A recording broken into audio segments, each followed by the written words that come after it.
Армысыздар, қазақ елі. Қайырлы таң, менің жақсыларым мен жайсандарым.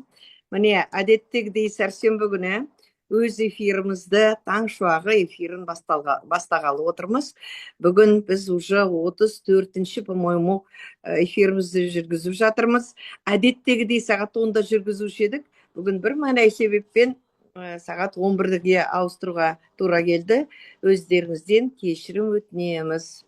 Ал олай болса, бүгінгі күннің сәрсенбінің сәттілігін берсін.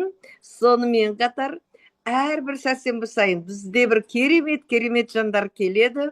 Бүгінгі қонағымызда жай адам емес, ол керемет өзін бір сырттай көріп, ғашық болып, өзінің сондай келбетіне, сұлулығына, осындай дәрежеге жеткеніне қызығып жүретін адамдарымның бірі. Ол біздің Маржан Баймұратова ханым. Бұл кісі Инкрузес компаниясында халықаралық директор дәрежесіне жеткен жан. Әлем бойынша, ол тек Қазақстан бойынша емес, әлем бойынша жаңағы топ 100 деген болады. Сол топ 100 көшбасшылық жаңағыдай үздік көшбасшы ретінде сол рейтингке кірген адам. Қандай керемет, иә? Бұл кісі бұрын туризм саласында 10 жылдан астам жұмыс істеген екен. Одан кейін мынау бізде Инкрузда халықаралық көшбасшылық жаңа саммит болады ғой. Сол саммиттің 5 дүркін жеңімпазы аталған. Сонымен қатар көп балалы ана, иә? Қандай керемет. Сол бүгінгі күні сол мыңдаған адамға саяхаттау ұсынып, саяхаттаумен бірге табыс жолын көрсете біліп жүрген біздің Маржан Баймұратова ханымды біз өз эфирімізге қош келдіңіз дейміз, қош көрдік өзіңізді.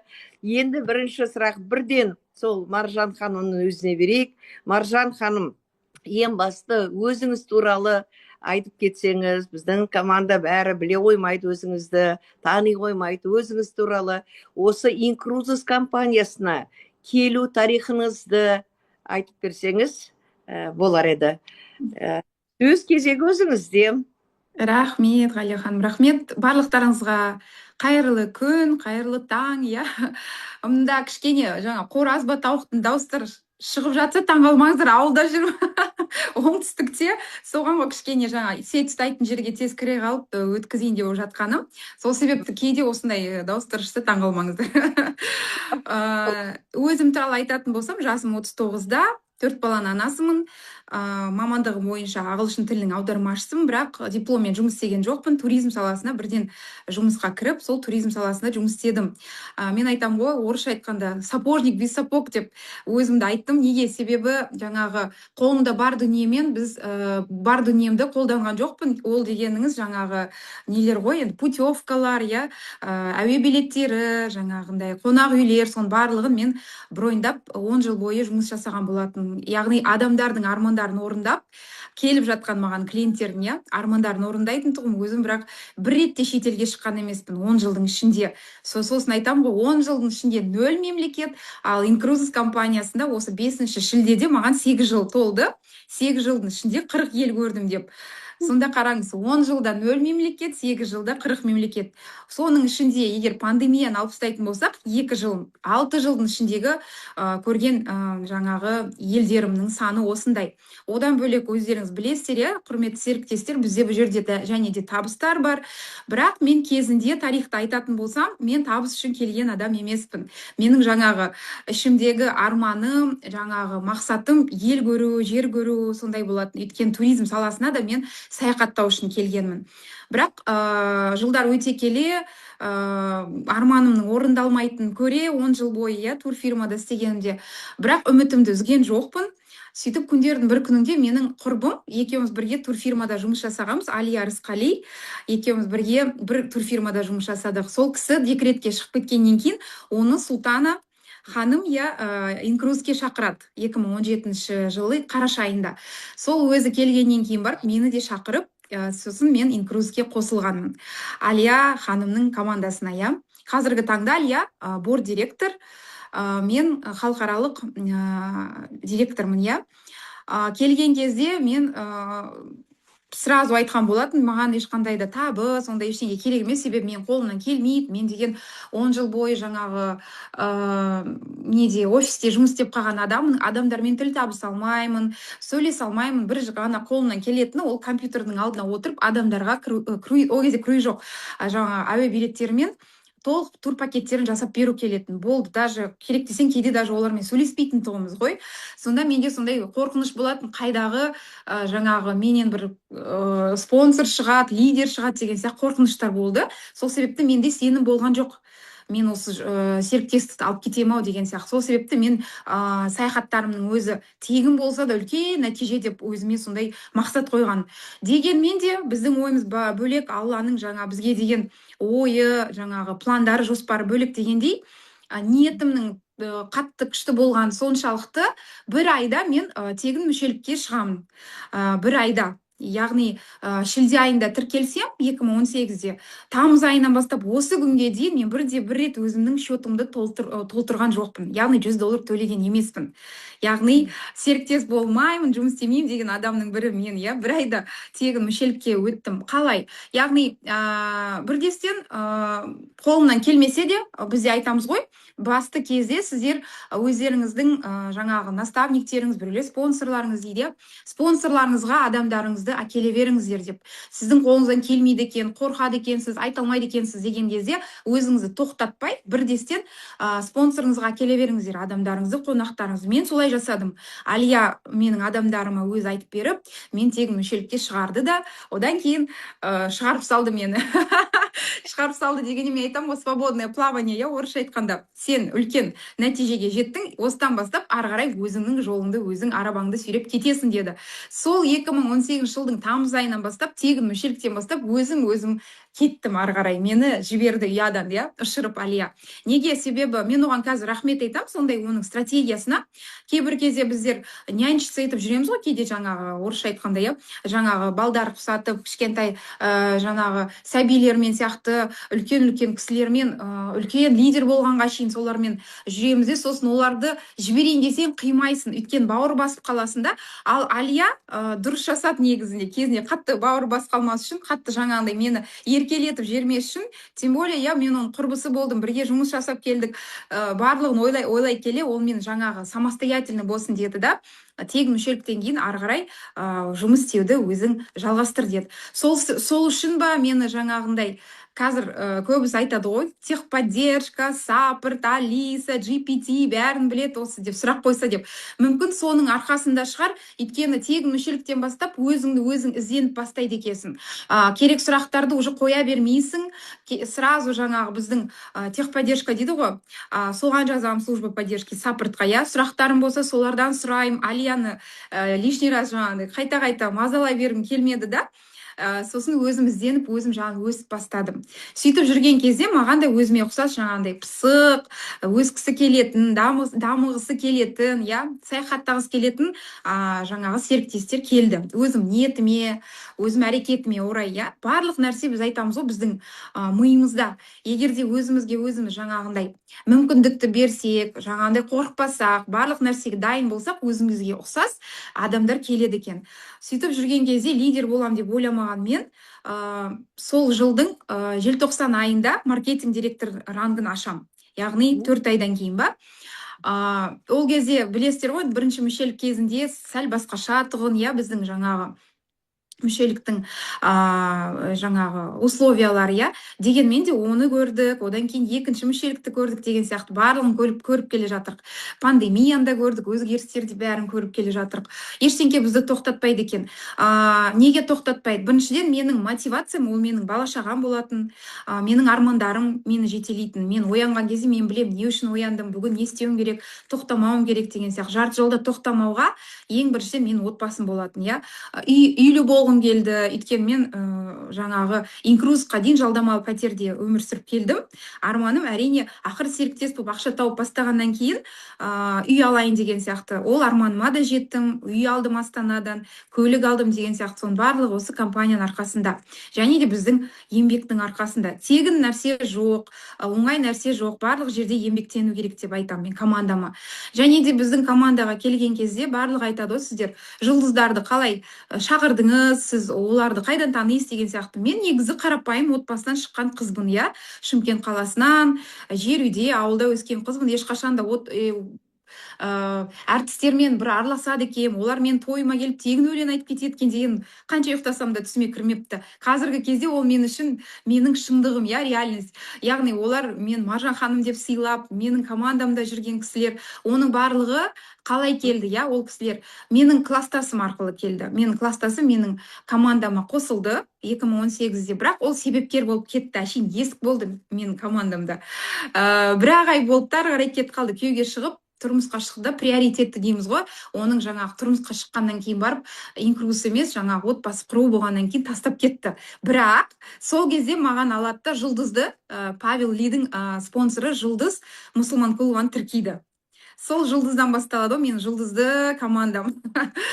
Павел Лиді болмаса танымаймын, жұлдызды танымаймын, бірақ менің класстасым оның көршісі болатын жұлдыздың. Сөйтіп көршісі болып тіркеліп осындай жұлдызды командам маған келді десем болады. Болмаса ешқашан да ойламаппын менімен бірге ауылда оқыған класстасым арқылы маған жұлдыздар келеді деген сияқты. Барлық нәрсе өмірде болады. Тек қана оған сену керек екен да. Невозможно, ештеңке жоқ. Жұлдыздар да келеді, басқалар да келеді, тек қана ниетіңіз дұрыс болса болды. Сөйтіп келген команда, қалғандары менің командамның, менің лидерлерім, олар әртүрлі саладағы адамдар. Біреу декреттегі ана 20-25 жылдан бері үйде отырған, біреу жаңағы банк саласында жұмыс істейді, біреу психолог деген сияқты. Солай менің бірінші линиямның бестігін айтатын болсам, ең бірінші болып маған Шырын деген менің лидерім келеді. Шырынды мен негізі өмірде танымайтынмын. Біз екеуміз тамақ пісіру мастер-классында таныстық. Торт пісіретін жаңағындай мастер-класстарға мен өзім барып жүретін тұғым. Әрдайым ізденісте жүрген ғой, ойлағам, мүмкін торт пісіріп байып кететін шығарым, мүмкін бір күшті бір ресторандарға кіріп тамақ істеп жаңа өзім блюдаларын шығарып. Ол кездері сондай еді, 2015-2016-та сондай бір неше түрлі бір армандар қолап жүретін кездер еді да. Сол кездер мода тұғын әйтеуір вупи пай деген сияқты нәрселерді оқып жүрген кезде Шырынмен таныстым. Сөйтіп сол кісі мен инстаграмда бізге бірінші кездері инкрузге келгенде бізге мынандай тапсырма беретін. Қалай сен тіркелесің серіктес болып, сол күні инстаграмға пост жаз. Неважно, сенде 2 подписчик бар ма, 2000 подписчик бар ма. Менде ол кезде 150 ма, сондай бір подписчигім бар, тұғын өзім таныстарым ғана. Сөйтемде лайнердің суретін салып қоям да, всем привет, я вошла в компанию инкрус деп орысша жазып қоям. Сөйтемді соны маған Шырын көреді да, лайк басып маған жазады ғой, не ол лайнер туралы айтып берші деп. Сосын оны Алия ханымға шақырам, борд директор Алияға. Ол кезде Алия бізде сеньор маркетинг директор тұғын. Сөйтіп Алия оған айтып береді, сол күні тіркеледі Шырын деген. Яғни менің айтпағым, менің командамда бірде-бір мен туысқаным жоқ. Осы күнге дейін 8 жылда бірде-бір туысқаным жоқ. Біреулер айтады ғой, туысқандар мен қолдамады деп ренжіп, менде де ондай болды. Неге мен туысқандарым қолдамайды? Сонда мен олар үшін кім болдым деген сияқты. Сөйтсем мен олар үшін барлық адаммын, бірақ лидер емеспін, бір бизнес-вумен емес екенмін да. Олар үшін әшейін қарындасы, келіні, қызы деген сияқты жаңағы немересі, бірақ лидер емес. Сол себепті келмеген болып тұр ғой әлі күнге шейін. Бірақ дегенмен де мен жаңағында қолымды үзбедім. Менің командама келген кісілер ол теплое окружение дейді ғой, яғни жаңағы менің әріптестерім, жаңа бір жерде танысқан адамдар, және де менде холодный адамдар жоқ, яғни инстаграмнан, болмаса бір тиктоктан. Себебі мен ешқашан да жаңағындай әлеуметтік желілерде отырған емеспін, жүргізген емеспін. Сол себепті ол жерден маған адам келген жоқ. Сол бірінші адам Шырын болды ма, мастер-класста танысқан. Екінші адам жаңа мен класстасым, жұлдызды тіркеген, иә, көршісін.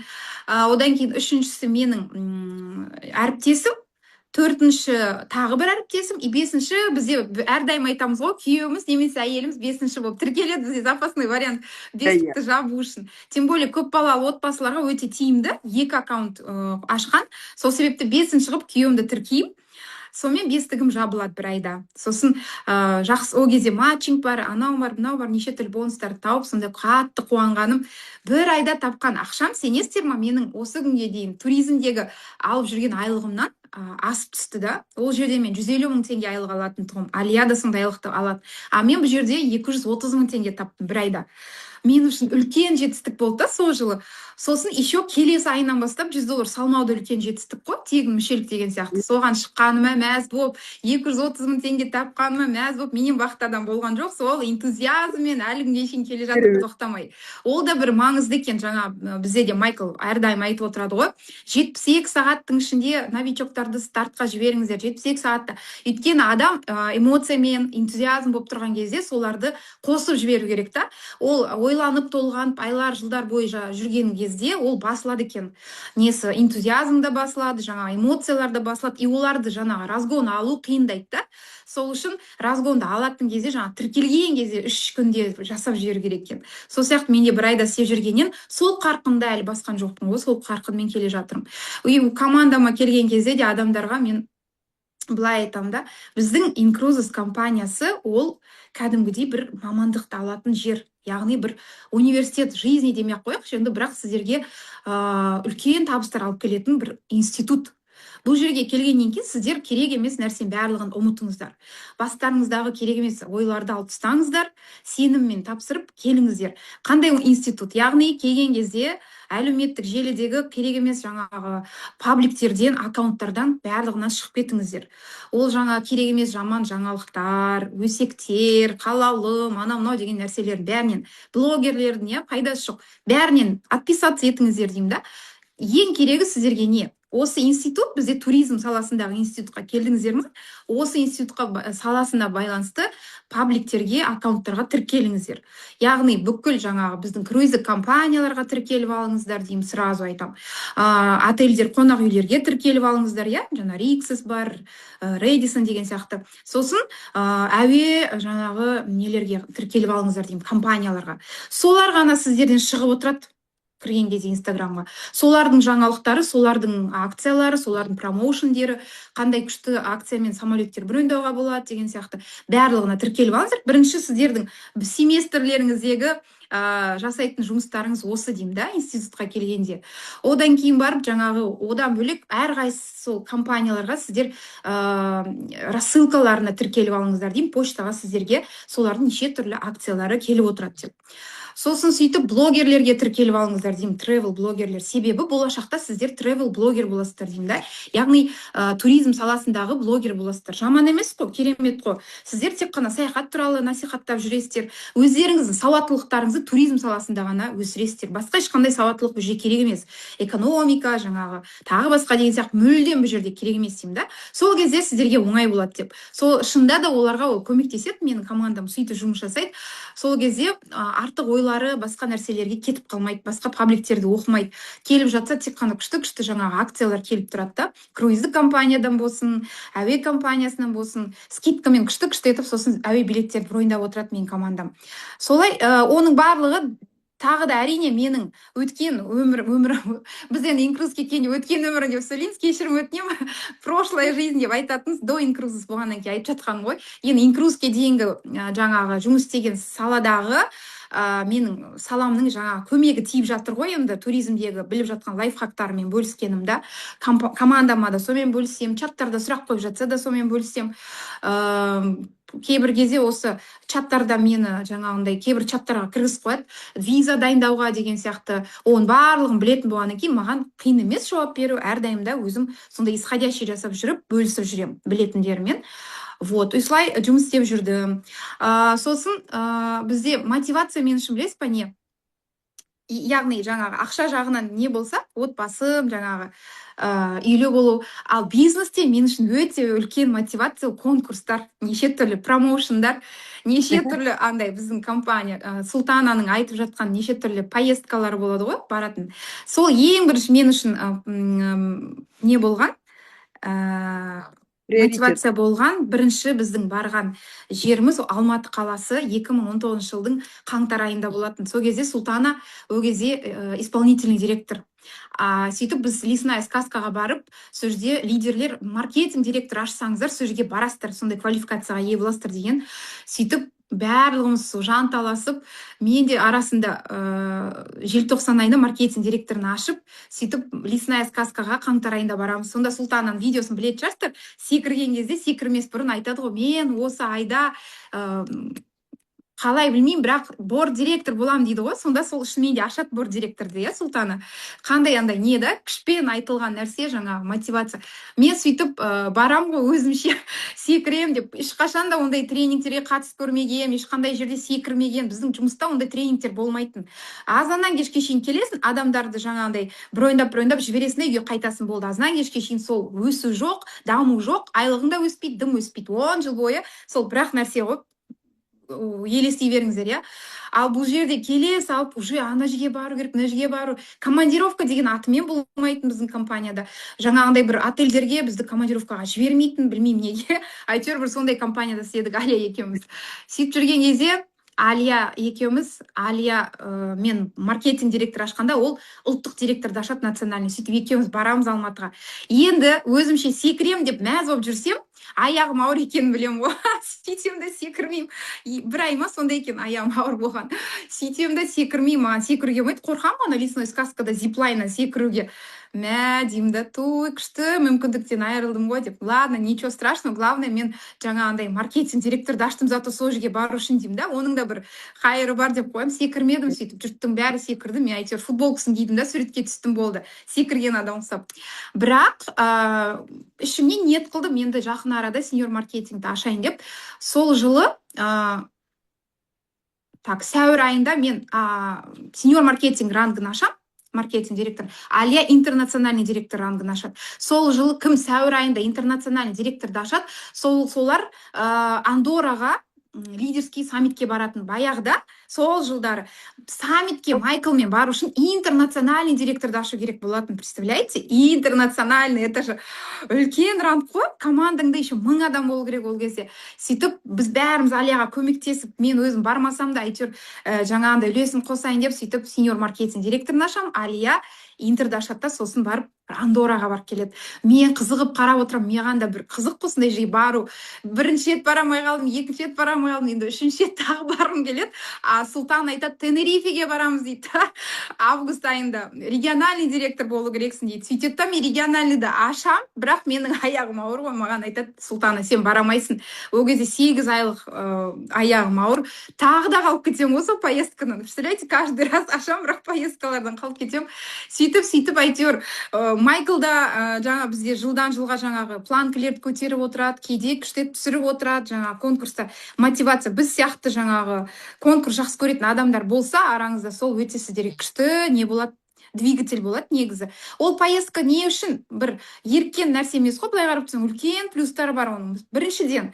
Ең біріншіден ол орта сіздер баратын. Ортаға барасыздар, жан-жақтан келген шетелдіктер, мұны кім біледі? Шынар біледі, Ғалия ханым біледі. Біз неге Черногорияға барған кезде, ең қымбат қонақ үйде болдық. Майкл аямайды ондай кезде бізге уровень дейді ғой, бізді расширять ету үшін күшті нені көрсетті бізге. Деңгейді. Сөйтіп сондай жерге барасыздар, бір ма, сосын компания мүшелерін көресіздер. Өз көздеріңізде саппортта кім жұмыс жасайды, біздің маркетинг планты жасайтын адамдарды, бізге айлық беретін адамдардың бәрін көріп қайтасыздар, иә? Сенім артады. Одан кейін сіздің баратын сіздердің сол ұшып барып келулеріңіз, жататын жерлер бәрі тегін. Оны компания төлейді. Еще анау-мынау қонақ үй емес, ең қымбат қонақ үй, оған былай әшейін барудың өзі екіталай сіздерге, да? Сондай мотивация болған кезде, жаңағыдай обмен опытым ғой, мен жаңа айттым, мен өмірімде командировка, обмен опытым деген нәрсе болмаған. Осы жерде әйтеуір көп сондай. Барған кезде шетелдіктерден сұрайсың, сендер қалай істейсіңдер Перуда бизнесті? Чили қалай жасап жатыр деген сияқты. Соның бәрін мен жазып алам. Біртіндеп тұрып жазып алам да келіп командаға айтып берем, олармен бөліссем, олар зумға шақырам сосын сол кісілерді. Сондай сияқты біз жаңағыдай шет елде тек қана Қазақстан ғана инкрузпен айналысып жатқан еместігін көрсетеміз. Сосын басқа да кедей елдер болсын, Африкадан болсын, жан-жақтан болсын, дүние жүзі бойынша инкруз жұмыс істеп жатқан туралы көрсетіп, соны мысал ретінде айтамыз, иә. Сондай сияқты жаңағыдай баратын іс-шараларға мен қатысып, әйтеуір 5-еуіне барып келдім ғой, өйтіп. Одан кейін міне соңғысын жауып келдік десем де болады. Осы сәуір айында соңғысы болды. Оған да барып келдім Таиландта. Сонымен өз мәресіне жетті, тоқтады. Дегенмен де компания не істеді?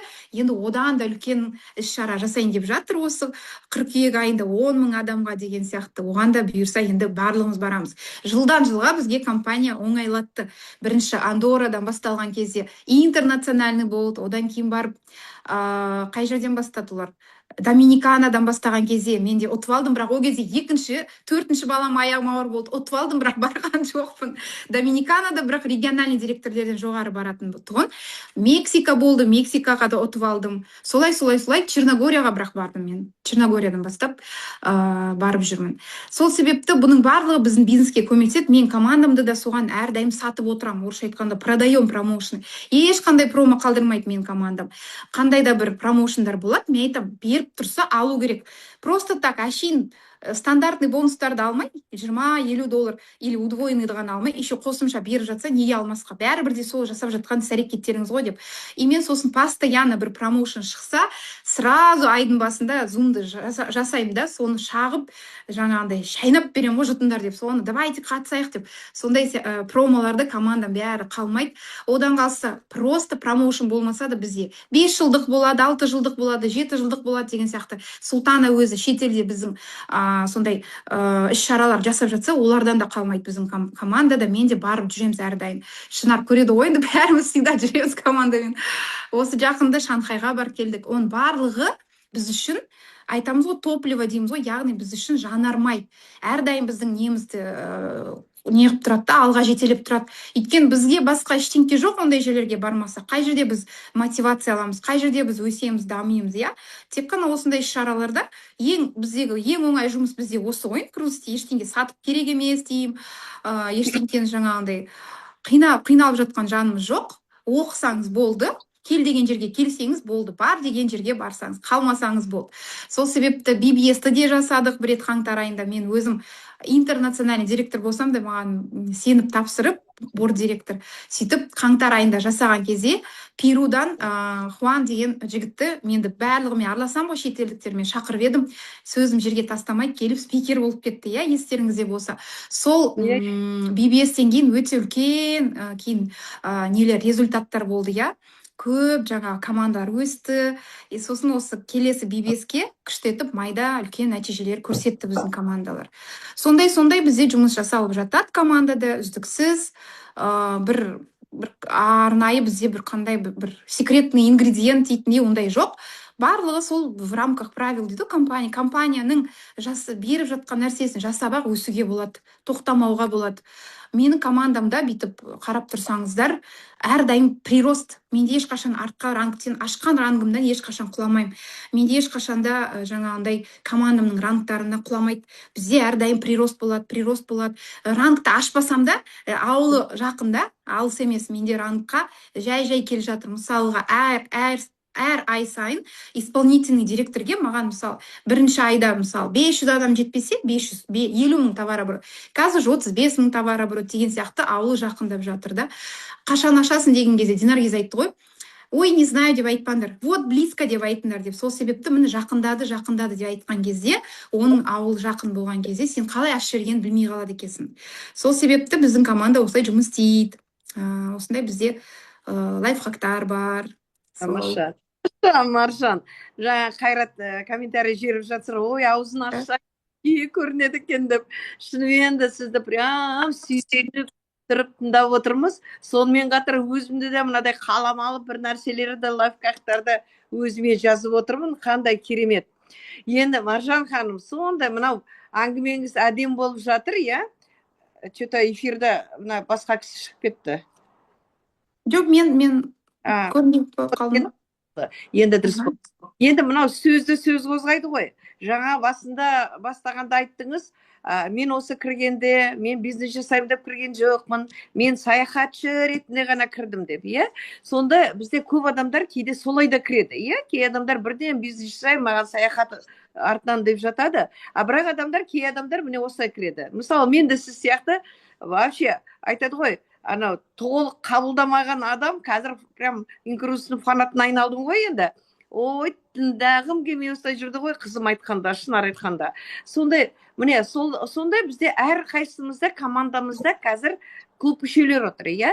Клуб мүшелері мүмкін өз кезінде олар да ой бізге жинасақ болды деп жинап жатыр. Сіз соларға әйтеуір менде осындай адамдарым бар, ол текке жинап жатыр деп біз отыра береміз, иә? Мынау сіздің әңгімеңізден кейін бір қозғаған нәрсе, сол адамдармен, әрқайсыларыңыз осы эфирде отырған адамдармен, адамдар осы кімнің жолы да, осы Маржанда әрқайсыларыңыз ойлап отырсыздар ғой. Ой, Маржандай маған адам келсе ғой командама деп. Әркім ойлайды ғой сонда бір топ лидер деп. Сол сияқты әрқайсыларыңыз қазір мен өзіме алдым.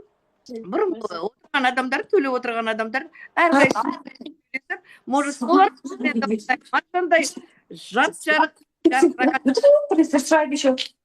иә, сондықтан да Маржан, енді дайын көрсеңіз, үй алқап па? Ананы көрсеңіз, үйде тұр ма? жоқ, Таң сақтар ғой. Микрофон. Микрофондарды өшіру керек. Микрофондарды өшіріңіздер, байқап отырыңыздарсайшы біз енді Маржан ханым, жаңа айтып жатсыз ғой, ақырын келе жатырмын деп, приростпен ол бір керемет екен, ай сайын бірде-бір адамды жоғалтқан жоқпын, өзіңіз ғана емес. Соның директорларда или там безоплатниктерда оларды өз позициясын жаңағыдай құлатып алмай, оларды приростпен келе жатыр деп. Ол керемет, поступательное движение дейді ғой, керемет өзіме де солай жазып алдым. Енді былай, жаңа сіз айттыңыз ғой, бізде командамызға келеді. Кей адамдар қалай ойлайды? Сол командамызға кіреді, ол ойлайды. Ой, мен қолымнан келмейді. Немесе бір қонақ ретінде шақырсаң, жиісіп жатамыз. Жоқ, ондай жол керек емес маған. Мен өзім ақ барамда, турагентстводан керек уақытында путевкамды аламда барып жүре беремін дейді. Бірақ уже ақырын байқап отырсан, сол адамды сол шықпайды да, сол кейінде отырып қалады. Ал енді сіз осы салада міне 10 жылдан артық жұмыс жасадыңыз. Жаңа бір айтып кеттіңіз, мен даже бірінші алған жалақым осы турагентствоға қарағанда да артық болды деп. Енді салыстырма түрі ол жалақы ретінде. Жалпы не саяхаттай білмедіңіз. Сол адамдарға солай деп жауап беріп жатса, возражение айтып жатса, сіз қалай деп соларға жауап берер едіңіз? Рахмет. Алдында жаңа мен топ лидер болам деп кім ойлапты деген сияқты әңгіме ғой. Баста ешкім топ лидер болам деп келмейді ғой. Бірте болатын нәрсе ол тоқтатпасаң болды. Өссең жаңағындай ештеңе қалдырмай жібермей жүрсең, сені жетелейтін, сен спонсорың сол жолмен сені өзі сол жерге алып келеді да. Сол себепті біреулер Маржандай болғым келеді, Алиядай болғым келеді, жоқ мен Паша сияқты бола алмаймын дейтін сияқты адамдар болса, ешкім ондай болып туылған жоқ. Кезінде Павел Лидің өзінде сценаға шығармақ сөйлеп зумға шықпайтын адам туын. Қазір зумнан наоборот шықпайды, шық десең де қоймай. Сол сияқты ғой. Оның бәрі опыт қой, келе жаңа навык қой, келе алынатын, берілетін. Мен де дірілдеп қалтырап бірінші ретте Алия итер жібереді, бар шық, ничего не знаю, выступай деп. Сөйтіп жүрген адам қазір деген ұйықтап жатса да оятса айта беретін әңгіме. Өйткені біздегі қайталана беретін әңгімелер ғой, ол айтатын нәрсеміз бір өзіміздің тарихымыз, келгендегі одан кейін барып жаттап алған круиздік компаниялардың саны 15 па, 15-ін жаттап аласың, болды. Одан кейін барып айтатын сөздеріміз, бонустарымыз аттары бір күнде өзгеріп жатқан жоқ. Бірақ нәрсе, мысалы, косинус, синус сияқты бір рет жаттап алсақ болды, таблицаны сияқты. Сол үшін ұмытпаймыз. Бітті, бұл да институт қой, жаңа мен айтқандағындай. Баста кішкене ұмытып жүресіздер, кейін ұмытпай жаттап аласыздар. Енді мен өзім жаңа туризм саласына істегеннен кейін барып, менде мынандай чат. Мен кез келген жаңадан келген новичоктарды, менің үлкен чатым бар, ішіне 1000 адам бар. Ол жерде жаңағы серіктестер де, мүшелер де отырады. Мен ол әрбір мүшенің жаңа тіркеген адамдарына сұрап алам, кіргісі келе ма чатқа, қызық па, қызық емес па? Өйткені бостан-бос кіргізіп алып, ол ұнатпауы да мүмкін, мазалауы мүмкін деген сияқты рұқсатын алам, сосын тіркейміз. Олардың барлығын біз жаңағындай тек қана админ, менде маркетинг директорден жоғары кісілер ғана, олар ғана приветствовать етеді. Барлығымыз бір күнде 5 адам кірсе, бүкіліміз жазбаймыз. Дежурствомен жазамыз. Мысалы 5 директор жазса болды, ана бір адамды кіргеніне жаңа қолдап, құттықтап деген сияқты. Келесте басқалар жазады. Целый день адамдар кіріп жатса, кезек-кезектен біз ананы приветствовать етіп отырамыз, сонда андай засорять етпейміз жаңа, чатты. Ол чат не үшін керек? Мен ол чатты жаңағы телеграм каналдар сияқты жүргіземін, бірақ телеграмға көбісі қолы дұрыс келмегендіктен чат ватсапта оңай болғаннан кейін мен ватсапта күнде әртүрлі жаңағындай жаңалықтармен бөлісіп отырамын. Туризм саласында бүгін мынандай болып жатыр, ертең мынандай бізді күтіп жатыр, ертең жаңа рейстер ашылайын деп жатыр, круиздік компаниялар мынандай акция промоушндарды қараңыздар, мынандай таңдасаңыздар чаевые тегін келеді екен, андай алсаңыздар қазір напиткілері тегін екен деген сияқты бәрін өзім жіберіп отырамын. Ол енді өзімнің ассистентімді үйретіп қойдым, тура мен сияқты дубликация менің қолым тимей жатқан кезде менің орныма сол жіберіп отырады. Круиздік компаниялардан жаңағындай біздің бүкіл вебинарларды жібермейді, вебинардың жаңалықтарын жіберіп отырамыз солай. Одан кейін барып біз ол жерде мотивациялық жаңағы әңгімелер айтып отырамыз. Мен жаңа радио сияқтымын ғой, күнде голосовой жіберіп отырамын. Көп қылып жібермеймін адамдарды мазалауға, кейбіреулер тыңдамайды ғой, өйткені жұмыста деген сияқты үлгермей қалады. Аз-аздан дозированно жіберіп отырамын. Қызықты жаңалықтарды, мотивация болмаса бір жезқазғанда бір апашка жаңағындай вертолетпен нені айналып жүр деп ше, жаңа Бразилияда кім ойлапты деген сияқты сондайларды бір видеоларды жан жақтан алып жіберіп қоямыз да. И тем самым солай біз анау чаттағы отырған мүшелердің ойларына қайтып олардың армандарын естеріне салып қоямыз, оятамыз армандарын. Мысалы ол кезінде тіркелген кезде ойлаған шығар, мен де Индияға барғым келеді, индийский кино көріп өскенмін деп ше, бірте жарты жылдан кейін туй деп есіне жаңағы шығып кетеді, тәшпішпен өмірлік жаңа жинағысы да келмей қалатын кейбір кезде моменттер болады. И қайттан сен оларға естеріне армандарын түсірген кезде я айтпақшы, мен де осы апа сияқты мен де барсам болады, мен немдем деген сияқты олар ары қарай продолжайды копить, мечтасына дейін ары қарай барады да. Сондай бізде өте қатты жұмыс істейді біздің чатта. Солардың естеріне салып отырамыз. Сосын жаңағындай жаңа ранг ашқан адамдардың афишаларын жіберіп қоямыз, қараңыздаршы мынандай адам деп астына историясын жазып, қарапайым шахтер өсті бүйтті деген сияқты сөйтіп сондай чатым бар менің, иә.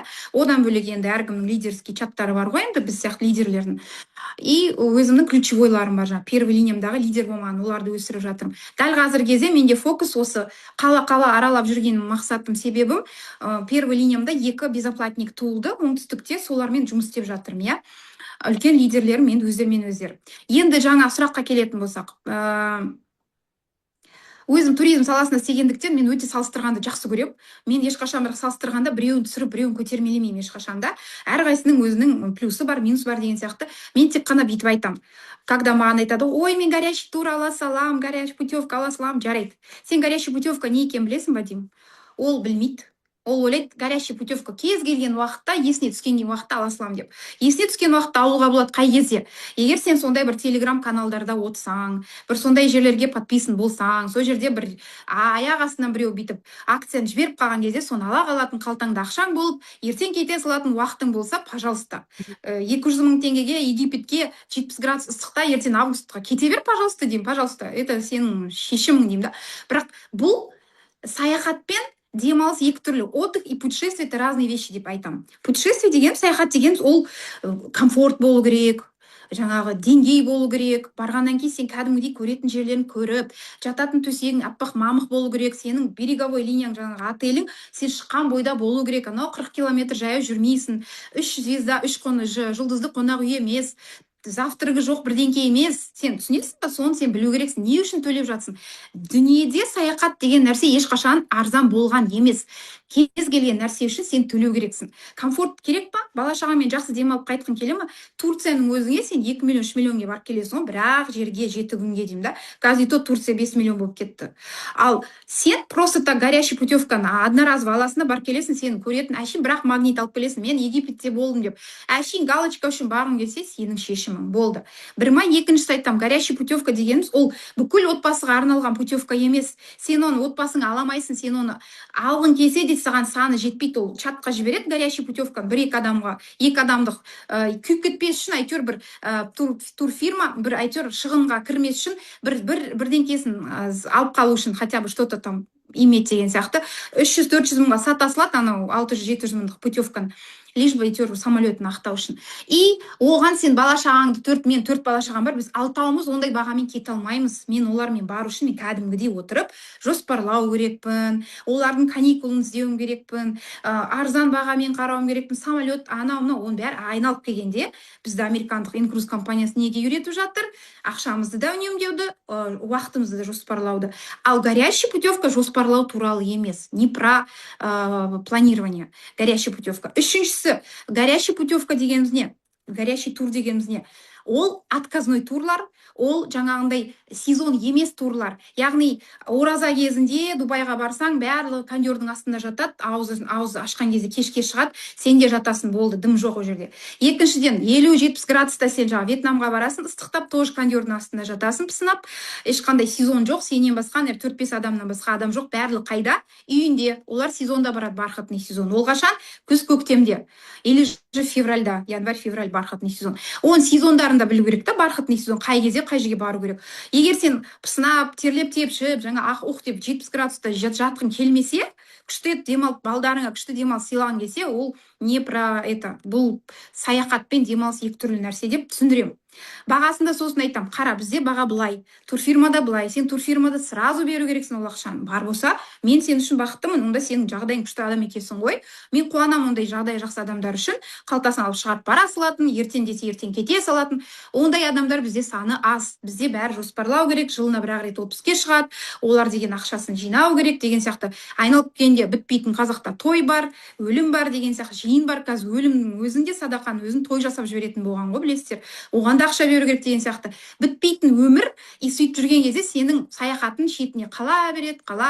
Оның ең соңында бізде саяхат деген статья жоқ қой, расходов деп, Майкл айтқандай. Американдықтар, даже орыстарға мен риза болатыным, байқайсыздар ма, олар жылда әйтеуір бір жазда бір жерге балдарын апарады ғой, бір өзенге апарып келсе де, пикникке апарып келсе де, әйтеуір ана жерге кішкентай қылып төсеп тамақ жеп дейді, мәз балдарының көңіл күйін көтеріп қайту үшін шығады. Оларда ой жоқ, жаңа күшті көйлек сатып алайын, тойға барайын, бірдеңке жоқ. Не үшін? Себебі олар өздерін таңдайды, олар эмоция жинайды, олар балдарына күшті естелік қалдырғысы келеді да.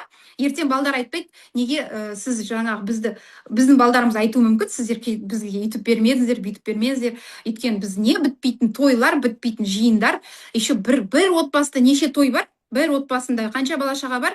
Айна мамамның өзін жаңа келіп Шымкентте қарасам, гәп, черный касса, той, садақа, бүкіл күндері расписаны ғой, бәрі соған кететін ақшасы, уақытты. Өзі үшін өмір сүретін уақыт жоқ. Өзі үшін. Ол ақшаны сен тек бересің, лучше Каспийне жібере салып, ары қарай сен өзің бала шағамен бір жерге бар, демал. Лучше сен сол юбилейді алып жылдықты тойла лайнерде. Бәрібір сен осы жерде бәленбай ақша істейсің, адамдар жеп ішіп кетеді, ой, онша болмады той деп еще айтып кетеді бар ғой. Сондай сияқты біздегі не да? Менталитет. Сол менталитетте мен риза болатыным, американдық компания бізді кішкене де болса былай үйретіп жатыр. Выбирайте себя, любите себя деген сияқты. Өзіңді таңда, саған қанша өмір берілген белгісіз, қандай эмоциямен кететін белгісіз. Осы күнмен, бүгін шүкіршілікпен, жаңағындай жақсы эмоциямен өмір сүруді ғана ойла деген сияқты. Оның барлығы бізге инкрус беріп жатыр. Ал егер де әрине ақшасы бар адамдардың өз бізге келеді командаға, мен оларға да айтамын. Хорошо, ой, мен андай көпшілігі 3000, 4000, 5000 адам бар, лайнерге барғым келмейді, талпада жүргім келмейді дейді. Хорошо, Эксплорамен бар, Сиборнмен бар, 500 адам бар, 700 адам бар. Қанша тұрады деп қояды? $10,000 тұрады деймін. Бірақ саған $5,000 тұрады деймін. Да ты чё дейді да? Вот опять соны оған түсіндіріп беріп, мен айтам, сен $10,000 төлейтін нәрсен $5,000 төлеген жақсы емес па? Кім саған $5,000 қалтаңа салып береді? Или саған $5,000 тиісіп шықпайды ғой деймін да, лишний, сен соны экономдасаң. Лучше сен соған барып шопинг жаса, сөйт, бүйт, самолетыңды ал деген, бизнес класспен ұшып бар деймін да. Соның бәрін айтқан кезде, шағып берген кезде, түсінген кезде ғана адамдар шешім қабылдайды. Біздің жұмысымыз осы туризм саласында маман болу. Адамдарға научить разбираться. Қалай болса солай емес, кәдімгідей шағып түсіндіріп беру, ерінбеу. Түсіндіріп айтып берген кезде салыстырмалы түрде, бірақ ой, турфирмаға бармақ қойыңдар, ол жерде онша емес деп айтуға болмайды. Олар да нанын көріп жеп отқан адамдар. Ол жерге де кейде жүгінетін кездер болады там. Сондай сияқты. Олардың плюстарын айту керек, минустары жаңа неде. Минус единственный, ол бізде үнемдейсің ақшаны, ол жерде үнемдемейсің, болды. Ол жерде саған тегін мүшелік ешкім бермейді. Ал лидер болсаң, саған тегін бар деп ешкім саған қара картаны бермейді. Мен айтам, пожалуйста, ақшаң бар ма? Кете бер. Саған жарты баға керек емес па? Кете бер. Тегін мүлдем барың келмесе, кете бер, пожалуйста, деймін, болды. Сол кезде ойланады адамдар, сол кезде ойланады.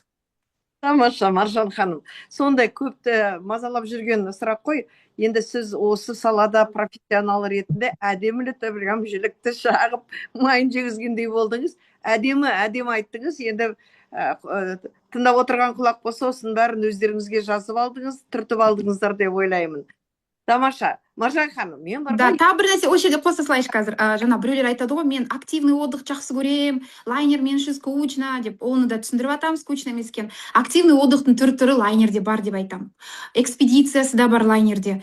Ол керек десең тауларға да шығарады. Пакетпен алсаң болады. Кейбір лайнерлерде пакеттер болады. National Geographic деген даже экспедициялар болады. Судың астына да сені сүңгітеді, тауларға да сені шығарады, жаңағындай неше түрлі вулкандарға да апарады, барлығы. Керек десең барлығына аппарат та. Біреулер айтады жаңағындай лайнерде бір күн тоқтап қана өшіретін. Айнұр деген кісіде микрофон. Айнұр.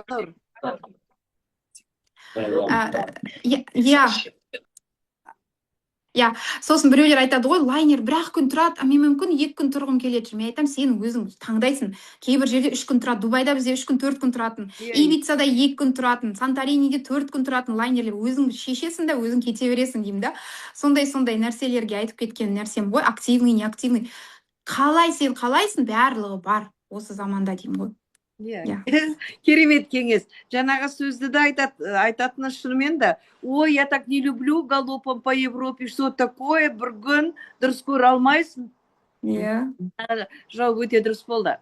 Маржан ханым, енді бар ғой, бірінші рет өзіңіз туралы жаңағы тыңдағанда, мені бар ғой, бір таң қалдырған, тебіренткен нәрсе қандай болды десеңіз, мынау қарап отырсақ, мынау халықаралық топ 500 рейтингіне енгеніңіз. Біз былтырма топ 500-қа барып, еще қазақстандар сол 500-қа кіргенімізге мәз болып, ана значогымызды мақтанып тағып, кәдімгідей, шынымен де мынадай керемет болды. Соны ұттық керемет бардық қой. Ал сіз деген халықаралық деңгейде 100 дін ішіне ену деген, ол жерде енді әрбір сіздерге даже неге қарамай, кейде даже борд директорларда кірмеу, қандай нәтижеге шығуымыз керек, соны көрсету үшін. Сондықтан да Маржан ханым, осыған байланысты менде мынадай сұрақ. Егер сіздің осы табысқа жетіп жүрген құпияңыз болса, бір сөзбен, бір немен салыстырар едіңіз, қандай кеңес бередіңіз, ол құпия неде деген сізге сұрақ қойғым келіп тұр.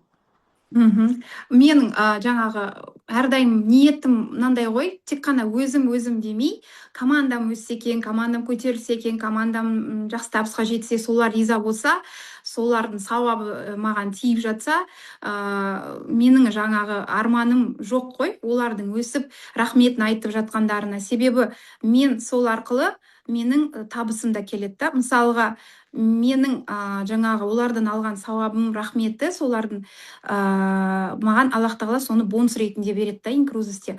Сол себепті бізде бұл командный ойын. Ешқандай да бір саммитке, ешқандай да бір сондай лидерлік біздің баратын іс-шараларымызға бір өзім шығалмаспын. Себебі командный ойында бұл. Командамен бірге біз ұпай жинаймыз. Командамен бірге қатысамыз. Барлығымыз бірдей жұмыс жасаймыз да, ұпай жинап барамыз. Сол себепті оларда да риза, мен де риза. Оларда ақшасын алып жатыр, мен де ақшасын алып жатыр. Тек қана өзім қара басымды ойлап жүре беретін болсам, мен өспейтін едім, рангтан да құлайтын бедім, жаңағындай әрекет нелерім де болмайтын еді да, приросттарым. Сол бізде сондай не бар, как сказать, құпия емес, енді сондай біздегі метод по стратегия сондай да, бірге жұмыс жасау әрдайым, бірге. Ештеңкеден қалдырмаймын, мен оларға айтам, давайте былай істейік. И сондай жұмыла жасаған кезде біздер нәтижеге жетеміз, жаңағы саммиттерге. Мен командамды өзім сияқты жақсы көреді сондай саммиттерді, өзіме тартқан деп. Енді Маржан ханым, шынымен де жұмыла көтерген жүк жеңіл дейді ғой. Мынау командам деп айтып жатырсыз, өте керемет. Шынымен де мынау ранг өскен сайын, жоғарылаған сайын, әрине оны бір адам қандай бір керемет Маржан болсын, керемет Алия болсын, оны жасай алмайды. Жаңағы тек қана оны кім жасайды? Командаңызбен бірге. Бірақ сонда да әр адам әрине командасын өскенін қалайды, сіз айтқандай. Бәрі де тілейді, әңгіме жүргізеді. Кейде сол қарым қатынаста дұрыс болмай қалады. Кей адамдар енді бизнесті өзіміз үшін құрдық қой, өзіміз ақ жасай береміз енді дегендей мазалағандай боласың. Кейде кей адамдар түсінеді. Кей адамдар жаңа кей адам естіп отырасың, анау ой, міне Маржан жаңағыдай үлкен рангқа шығайын деп жатыр, давайте команда жұмылайық, немесе өзіңіз айтып қалай деп ойлайсыздар дейсіз, иә. Сол иә дағы адамдарды жаңағы өсіруде, жаңағы біреуді төмен түспейді, тек қана өседі, прирост болады деп айтып жатсыз ғой. Ол керемет енді. Соған басында енді талапсыз да болмайтын шығар. Енді иә кейін ол тек қана ой айналайынмен давай істейік, үйтейік, бүйтейік дегенмен бола бермейді. Кейде талап ететін де иә жағдай болады. Сонда сіз өз командаңызға қандай талап қоясыз? Соны айтып. мхм. Мен командамен келісіп аламын. Мен олармен жиналып, жаңағы лидерлермен бөлек, жаңағындай приоритетныйлермен бөлек дегенсіз, мен олармен келісіп аламын. Мен айтамын, мен осындай рангқа шыққым келіп жатыр, ниетім бар, қарап тұрсам кішкене ғана жетпей тұр. Мен сендерден сұрағым келеді. Кім менімен бірге барады? Осы жолда кім қалады? Мен сұраймын. Өйткені менде бір рет опыт болды. Қатты қалап тұрдым да, қатты ашқым келді исполнительный директорды былтыр наурыз айында. Сосын барып командамда лидерлерімнің бір екеуі жаңағыда анау мынау деп көңіл күйлері болмады, отбасында бірдеңелер болып жатты да, иә бірге істейміз деп планеркада айтқан болып, кейін барып істемей қойды.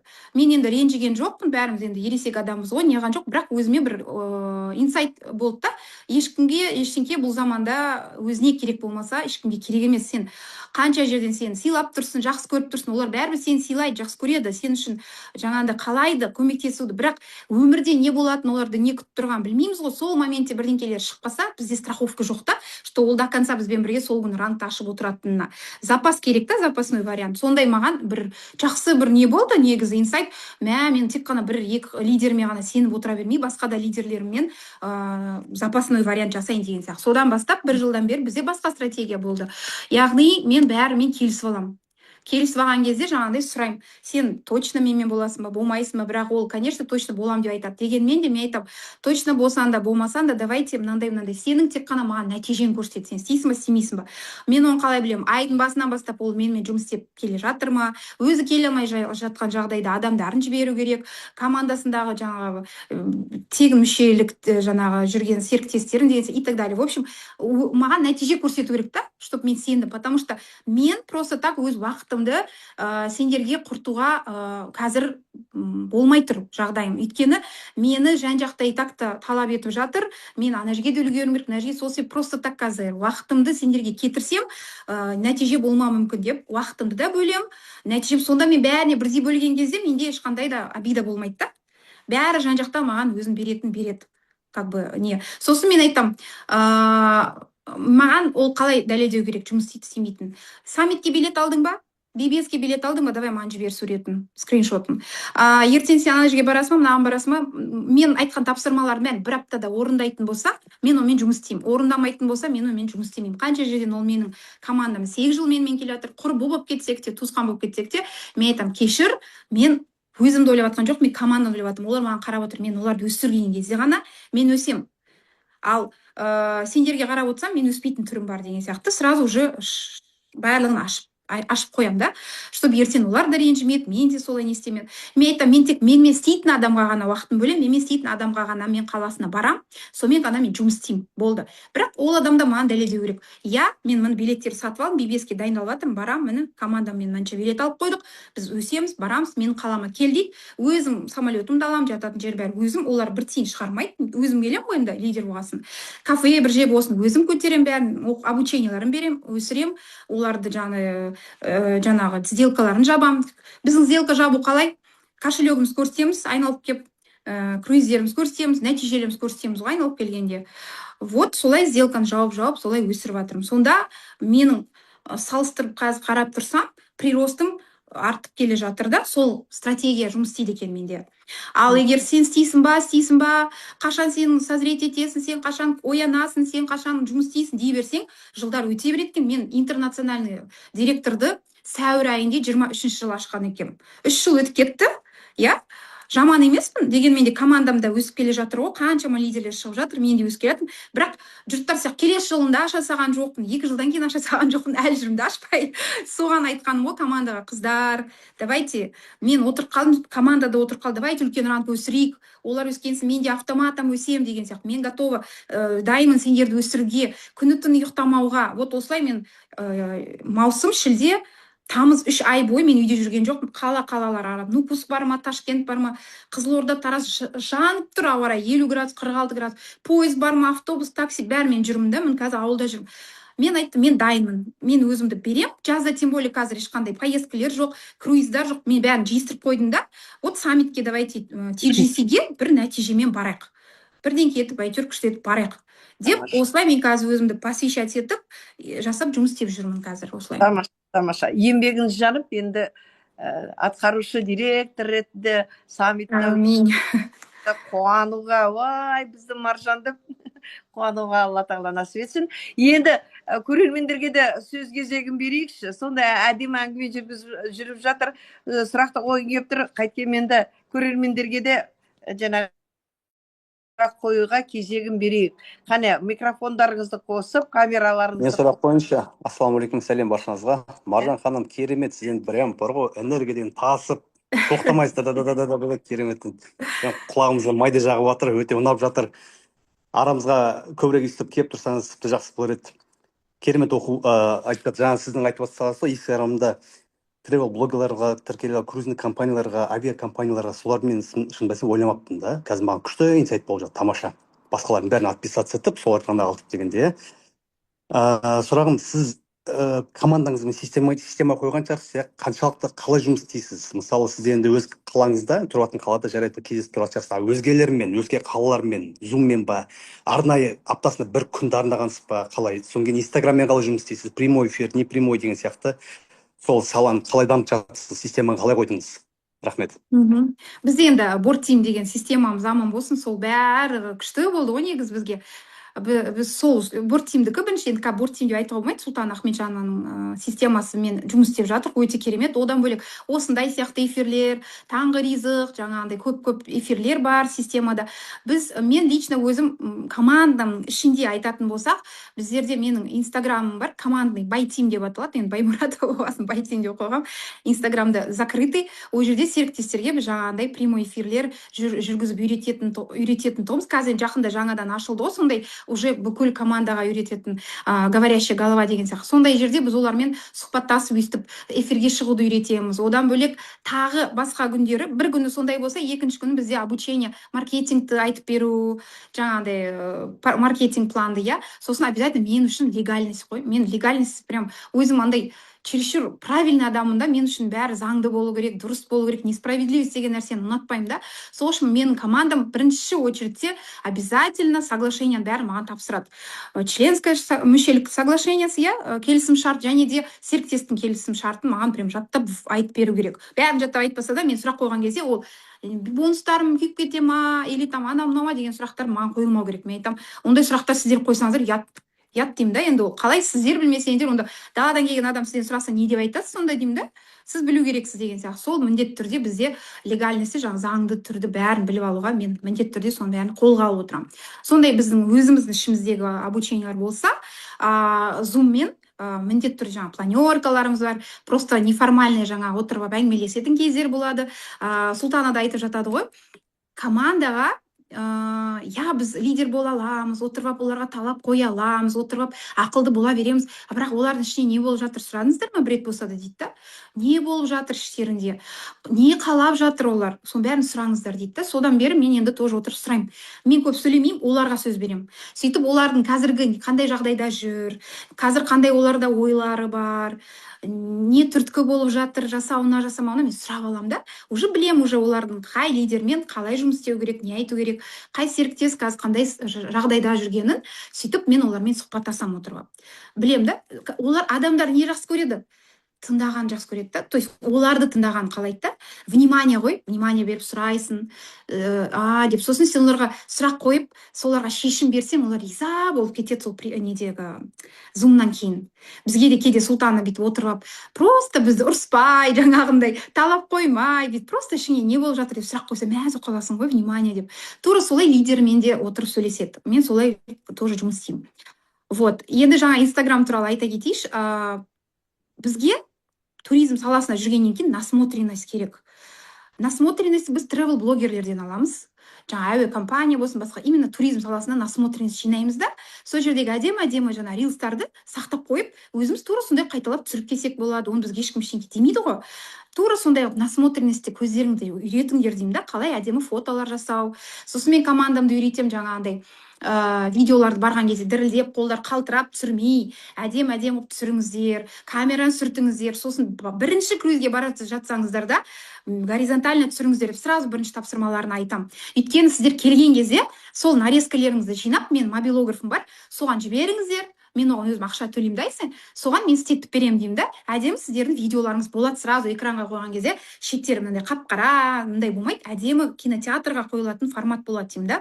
Сондай видео түсірсеңіздер, уже келе салысымен сіздердің энергияларыңыз тасып тұрады, жанып тұрады, сіздер күшті болып келесіздер ғой круизден деймін да. Сол кезде еще әдемі видеоларыңыз қойып қойсаңыздар, бітті деймін да. Оны Инстаграмға да қойыңыздар, рилс қып та қойыңыздар, бүйтіп та қойыңыздар, сіздердің уже бірінші жаңа қадамдарыңыз travel блогерге деген басталады деймін да.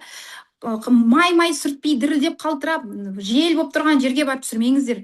Петличкалеріңіз болмаса да, жерге барып түсіріңіздер. Болмаса біреулер сәлем жолдайды ғой, бір деп желмен не айтып жатқанын білмейсің. Бекерге әдемі локациядан сөйлегеніңіз текке кетеді деймін да. Сөйлесеңіз де жерге, жел емес, жаңа әдемілеп тұрып сәлем жолдасаңыздар да, ертең өзіңізге ол құрал ретінде, инструмент ретінде жұмысқа керек болады деп айтам. Оны да чатта айтып отырам, өйткені мен бәрімен сөйлесе бермеймін, 1000 адам бәрін танымайсың.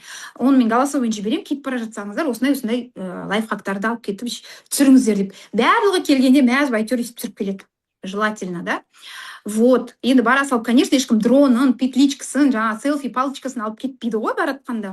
Ол бірте, бірақ хотя бы өзің телефоныңды сүртіп, былайынан түсіріп, нарезка тамақтың обзорын жасап қой, ана дискотеканы түсірді, 4-5 бүйтіп қосып саған видео жасап береміз. Ол да саған ертең көмек болады деп. Насмотренность жинау үшін ғой барлығы. Тамаша, рахмет. Тағы сұрақтарыңыз бар ма? Енді құрметті достар, бүгінгі күні біз мынау Маржанды тыңдадық. Кәдімгідей құлағымыздың құрышы қанып, бүгін біз жай ғана сондай табысты көшбасшыны тыңдаған жоқпыз. Біз бүгінгі күні сол нәтижеге жетудің нақты жолдарын, бір кеңестерін әдемі тыңдап, сондай өзіңізге риза болып отырмын. Енді байқап отырсаңыздар, осы жаңағыдай нәтижеге жетудің ешқандай сиқыры жоқ екен. Ол тек қана жаңағыдай күнделік іс-әрекетте, ол тәртіпте, ол жаңағы сенімде, және адамдарға бір қызмет етуде деп қана айтар едім. Сондықтан да бір керемет эфир болды, Маржан ханым. Өзіңізге көзіңіз жайнап, сондай сұлусыз, бәріміз ғашық болып отырмыз өзіңізге.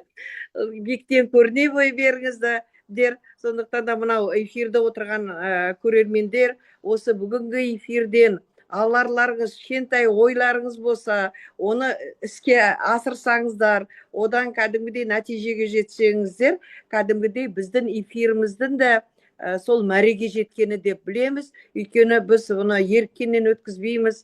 Осы жаңа адамдармен таныстырып, жұрттар шабыт алсын, бір кеңес алсын, өздеріне керек нәрсені түртіп алсын деп. Мен де отырып, жай ғана отырмаймын. Мынаның өзінде өзіме бірнеше рет, өзіме жазып алып отырмын. Әр нәрседен үйренуден қашпаймыз. Үйрен де жирен деп айтып жатады. Сондықтан да өзіне сені өзіңді алып шығар, еңбегім мен жаңағы талабын екі жақтан дейді. Өздеріңізге сену керек, іс-әрекет жасау керек.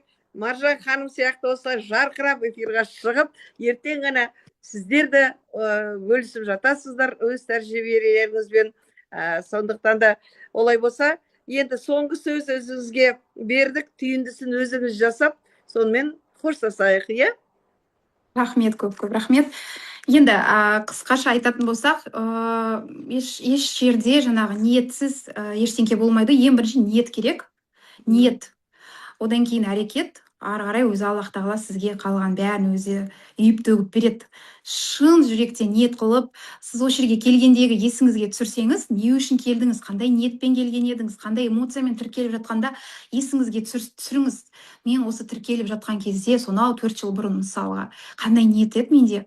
Неужели мен соның бәрін ұмытып кеттім? Қазір егер қол жаңағы тастап жаңағы жұмыс істегім келмейді, болды, мотивация жоқ, мен ешкім жаңағы артымнан итермелеп, болмаса алдымнан сүйреп жатқан жоқ деген ешкім бұл заманда ешкімді сүйреуге міндетті емес, иә. Бірақ шүкір бізде наставниктер бар, бізді жетелейтін. Дегенмен де оларға қарап отырмаңыздар. Өз өмірлеріңіз өздеріңіз қолдарыңызда. Арман мақсаттарыңызды өздеріңіз ғана орындайсыздар. Басқа ешкімге ол керек емес. Сол себепті егер де балдарыңызда уже сіздерге мотивация болмаса, ата-аналарыңызды ойлаңыздар.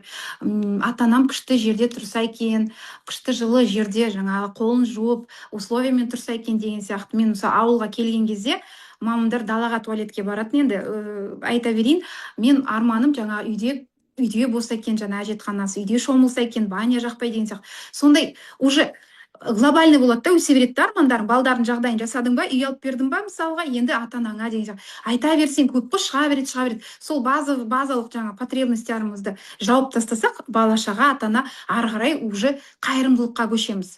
Қайырымдылыққа да көмектесіп жатсаңыз, Аллах тағала айтады ғой, кең болсаң кем болмайсың деп.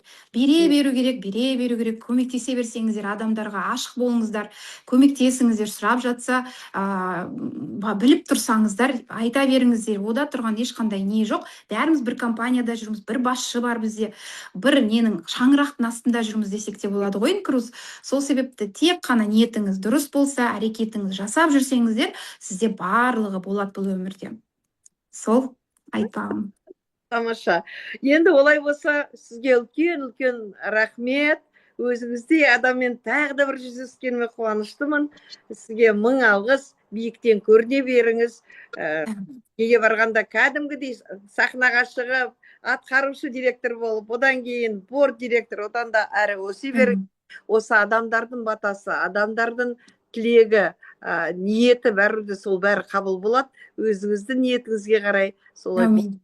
Енді кешіріңізші, запись қаяқтан алуға болады екен? Бүгін сағат 10-да келесі эфирді күтеміз. Тағы да баршаларыңызға рахмет. Осы мұқият тыңдап отырғандарыңызға. Бүгін уақытты ауыстырып жібергеннен кейін, ай кісі аз болады-ау, жұмыс күні деп өтсем, жаңа 178 деген бір цифраны көрдім, соншама адамдар кірген екен. Баршаларыңызға үлкен рахмет. Көріскенше күн жақсы, сәттілік тілеймін. Кешіріңізші, бір сұрақ. Қаяқтан мынау записті көруге болады екен? Уақытылы тыңдағандарыңыз дұрыс. Жалпы мен өз Инстаграм парақшамда сақтаймын. Upmotion дегенді бассаңыз, ютубта сақталады. Хорошо, рахмет. Сосын жаңағыдай пікірлеріңізді жазып жүрсеңіз, сіздердің Маржан ханымға деген алғыстарыңыз болады. Рахмет. Сау-сау. Рахмет.